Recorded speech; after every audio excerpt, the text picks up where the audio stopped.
Hello दोस्तों। तो tenth आपकी हो चुकी है। अब कंफ्यूजन ये है कि टेंथ के बाद हम करें क्या। ये सबसे बड़ी कंफ्यूजन है। यहाँ पे दो तरह के स्टूडेंट्स हैं जो अलग अलग तरह की सोच रखते हैं। एक दो तरह की सोच कैसे है मैं आपको बता दूं। एक तो है कि जो प्री प्लानिंग करके बैठे हैं, जिनको सब कुछ पता है कि हमें करना क्या है, आगे बढ़ना कैसे है। उनके पेरेंट्स वो भी क्विक पहले ही सोच चुके हैं, प्री प्लानिंग कर चुके हैं। दूसरा वो है कि जो सोचेंगे लेटर ऑन, मैं बाद में सोचूंगा, अभी तो टेंथ खत्म हुई है, अभी तो जेल खत्म हुई है, अभी तो यही मुसीबत खत्म हुई है, मुझे आगे क्या करना मैं बाद में सोचूंगा। कब सोचूंगा? मैं जून के बाद सोचूंगा, जून की छुट्टियों में आराम से बैठ के सोचूंगा। तो इनमें प्रॉब्लम क्या आ जाती है, ये जो जून में सोचने वाले हैं ना, ये बहुत पीछे ही रह जाते हैं पहले ही किसी स्टूडेंट से। कैसे? जो इनसे प्री प्लानिंग वाले स्टूडेंट से पहले ही पीछे रह जाते हैं। जिनकी प्री प्लानिंग है वो पहले ही डिसाइड कर चुके हैं, मुझे आर्ट्स लेनी है, मुझे कॉमर्स लेनी है, मुझे नॉन मेडिकल लेनी है, मुझे मेडिकल लेनी है, क्या लाइन मुझे चूज करनी है, वो पहले ही प्री प्लानिंग कर चुके हैं। ओके।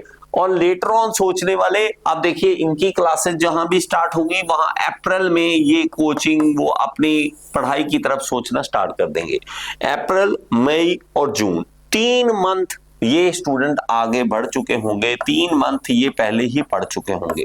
और ये जो है जून वाले, वो जुलाई में स्टार्ट करेंगे तो 3 महीने पहले ही अपना सिलेबस पीछे कर चुके होंगे। तो अभी भी मौका है, डिसाइड कर लीजिए। तो आज अभी डेट जो है वो 10 मार्च के अराउंड हुई है, तो आप अभी भी सोच सकते हैं, तो बहुत अच्छी बात है। अब बड़े ध्यान से सुनिए। आप में से स्टूडेंट्स बहुत सारे कंफ्यूज ये होते हैं कि मुझे यही नहीं समझ आ रहा कि मुझे आर्ट्स रखना है, मुझे कॉमर्स रखना है, ठीक है, और या मुझे मेडिकल या मुझे नॉन मेडिकल करना है, यही नहीं पता लगता, तो हम आगे बढ़े क्या। सुने बड़े ध्यान से। देखिए सच बात तो यह है कि कोई आपको नहीं बता सकता कि क्या आप रखें, ना मैं, ना कोई गली मोहल्ले वाला, ना आपका दोस्त, कोई नहीं आपको बता सकता कि आप क्या चूज करें। ये आपके अंदर की आवाज ही बता सकती है।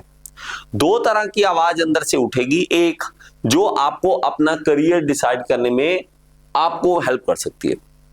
मान लीजिए कि आपके अंदर से आवाज आ रही है कि मुझे इस तरह की लाइन, जैसे डॉक्टर लाइन है, या मुझे इंजीनियरिंग लाइन है, या मुझे बैंकिंग लाइन है, वो ऑलरेडी मुझे ना अच्छी लगती है, पहले से अच्छी लगती है मुझे। मतलब ये नहीं है किसी को पूछना पड़ेगा, मुझे पहले से ही कोई चीज अच्छी लग रही है। अच्छी लगने का मतलब, जैसे मान लीजिए आपका दिमाग चल रहा है कि मैथमेटिक्स में बहुत ज्यादा चल रहा है, मैथमेटिक्स में चल रहा है, जिसमें बैंकिंग की बातें आपको मजेदार लगती है।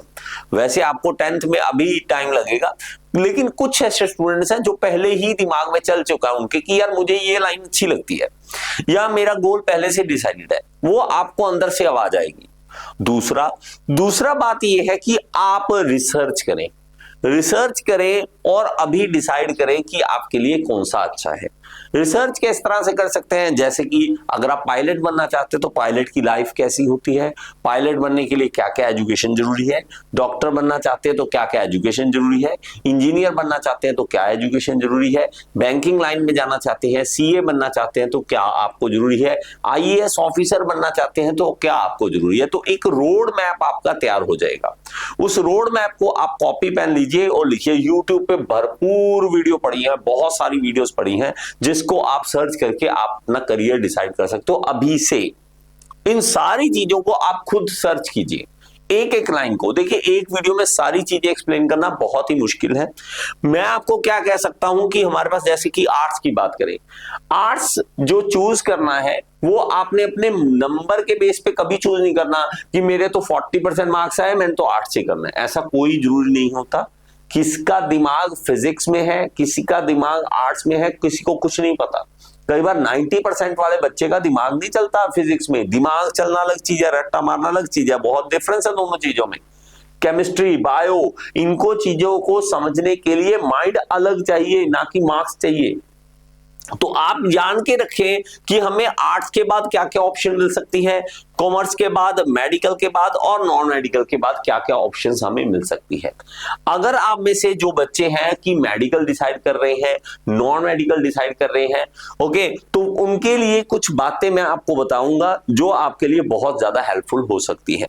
जैसे कि अगर आप मान लीजिए आप करते हैं कि मैंने पीसीएम रखना है, फिजिक्स केमिस्ट्री मैथ रखना है, पीसीबी रखना है, फिजिक्स केमिस्ट्री बायो रखना है, या आपको सुपर साइंस रखना है, सुपर साइंस रखना है, तो हमें क्या, सुपर साइंस का मतलब तीनों ही रखने होते हैं, पीसीएम और बी चारों ही रखने होते हैं, सॉरी चारों ही रखने होते हैं, वो आपके सुपर साइंस हो जाते हैं, वो आपकी कैपेबिलिटी पे है कि आप किस तरह से डिसाइड करते हैं।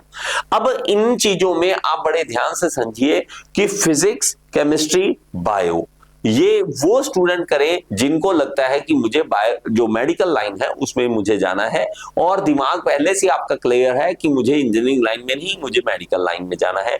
मैथमेटिक्स जिनका इंटरेस्ट है, लाइक इंजीनियरिंग लाइन में अगर आप जाना चाहते हैं तो आप पीसीएम रखेंगे, तो फिजिक्स, केमिस्ट्री, मैथमेटिक्स आप रखेंगे। अब जो फिजिक्स, केमिस्ट्री, मैथमेटिक्स है, फिजिक्स हो गया, केमिस्ट्री हो गया, मैथमेटिक्स हो गया, पहले ही अगर आपको डर बिठा रखा है मन में कि सर ये तो बहुत मुश्किल होता है, बहुत मुश्किल होता है, तो आप बहुत गलत हैं।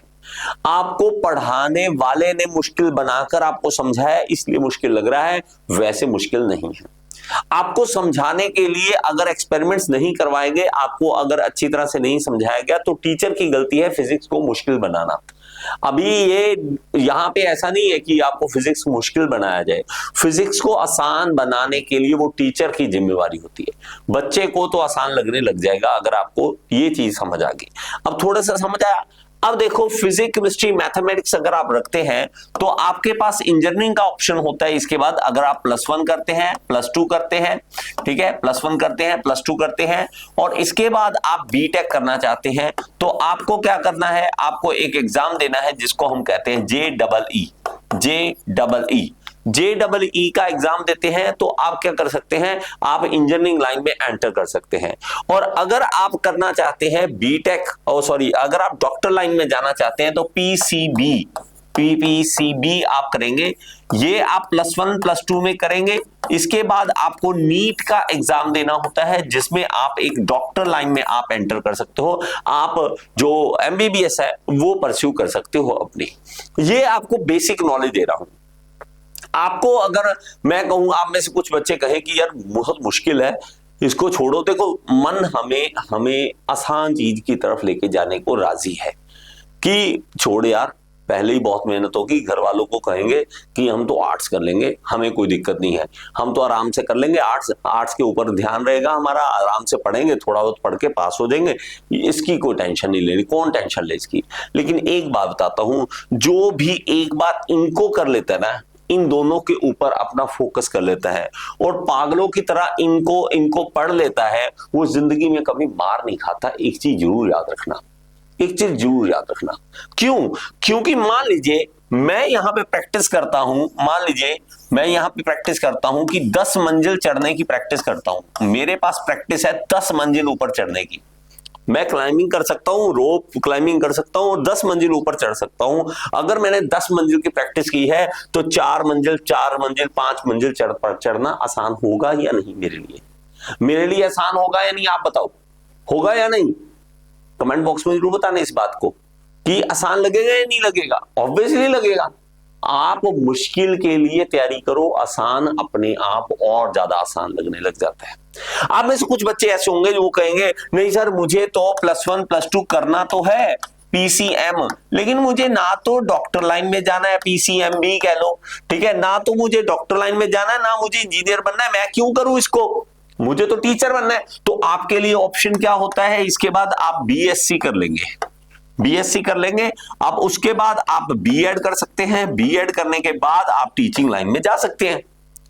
हमारे पास ऑप्शंस का भंडार है। जब आप +1 +2 में मेडिकल, नॉन मेडिकल कर लेते हो, भंडार खुला है जहां पे आप कहीं भी अप्लाई कर सकते हो।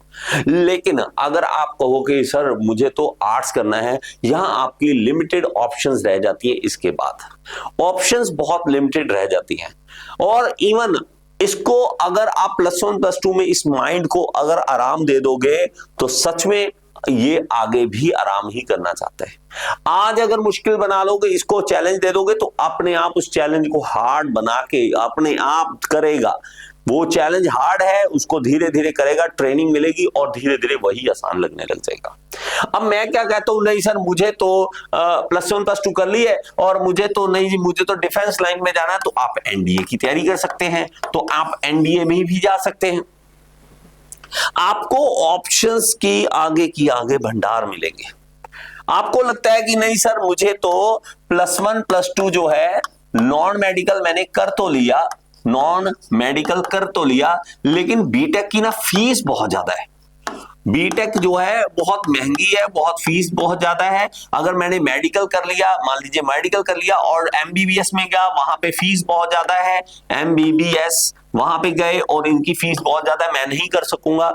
तो आपके लिए एक और ऑप्शन है, आप इंजीनियर बनना चाहते हैं, इंजीनियर बनना चाहते हैं तो +1 +2 के बाद आप डिप्लोमा भी कर सकते हैं।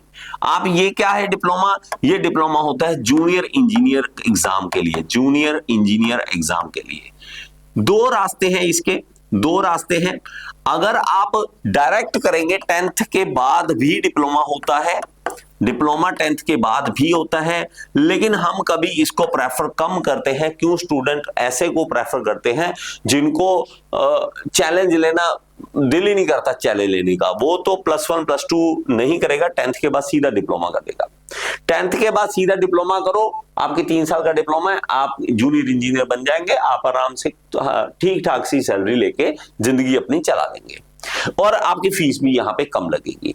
लेकिन अगर आप यहां पे दिक्कत क्या है, दिक्कत यह है कि 10th के बाद अचानक से आपको बहुत बड़ी फ्रीडम मिल जाती है, डिप्लोमा में जाके बहुत बड़ी फ्रीडम मिल जाती है, जहां पे ये कॉलेज लाइन में आप एंटर कर जाते हो। जो आपकी आदत है पढ़ने वाली, लगातार आप एक स्कूल में जाना, असाइनमेंट्स बनाना, होमवर्क करना, ये सब कुछ खत्म हो जाता है। अचानक से डिप्लोमा में जाते हो, फ्रीडम मिलनी स्टार्ट हो जाती है। यहां पे क्या है, +1 +2 में अगर आप मेहनत कर लेते हो, बहुत ही अच्छी मेहनत कर लेते हो, तो ये डिप्लोमा जो है आपको, यहां पे एक चीज मैं पहले बताता हूं, ये डिप्लोमा यहां पे 10th के बाद 3 साल का होगा, और ये +1 +2 के बाद अगर आप डिप्लोमा करते हो वो 2 साल का होता है, 2 ईयर का होता है। बात समझे? 2 ईयर का होता है। लेकिन आप याद रखिए, जिसने ये किया उसको ये 2 ईयर बहुत आसान लगते हैं, बहुत ही आसान लगते हैं। लेकिन यहां पे क्या होता है, डिप्लोमा में आपको फिजिक्स, केमिस्ट्री, मैथमेटिक्स पढ़ना है, बहुत बेसिक सा पढ़ना है, उससे ज्यादा नहीं पढ़ना है। तो आप इस लाइन को भी चूज कर सकते हैं। तो लाइंस बहुत सारी हैं, लाइंस की कोई कमी नहीं है। आपको और ज्यादा इसकी डिटेल चाहिए, मैं और ज्यादा डिटेल दे दूंगा, अलग से वीडियो बना दूंगा।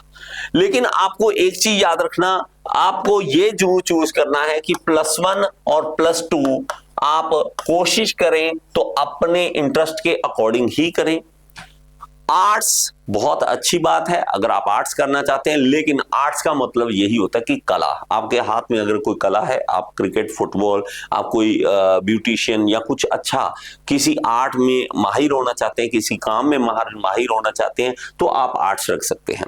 यहाँ पे एक बेनिफिट ये रहेगा कि आपके टाइमिंग आपको बहुत अच्छी मिल जाएगी, जिससे आप आराम से कोई ना कोई साथ में खेल सकते हैं, साथ में अपना कोई और करियर भी चूज कर सकते हैं साथ में, ठीक है। और कॉमर्स अगर आप करना चाहते हैं तो आपको पहले बता दूं, यहाँ पे सारा बैंकिंग लाइन से इंटरेस्ट आपका बनेगा, तो बैंकिंग लाइन बहुत बड़ी ओपन हो जाती है कॉमर्स के बाद। आप सीए बन सकते हैं, सीए के लिए भी आप जा सकते हैं। +1 +2 नॉन मेडिकल, मेडिकल उसके बारे में मैंने पहले आपको बता दिया। इसके अलावा भी अगर आप कुछ पूछना चाहते हैं तो कमेंट बॉक्स में मेरे से पूछ सकते हैं, या 9646527429 इसके ऊपर व्हाट्सएप मैसेज करके आप पूछ सकते हैं। और हमारा जो इंस्टीट्यूट है वो +1 और +2 को कोचिंग देता है, मेडिकल नॉन मेडिकल दोनों को, और ये है सेक्टर 15 पंचकुला में। तो आप कभी भी आके यहाँ से हमसे बात कर सकते हैं। Thank you so much. इसी तरह हमारे साथ जुड़े रहें और हमारी इन तरह वीडियो को लाइक जरूर करते रहो। सब्सक्राइब नहीं किया ना चैनल को, वो कर लीजिए। Thank you so much.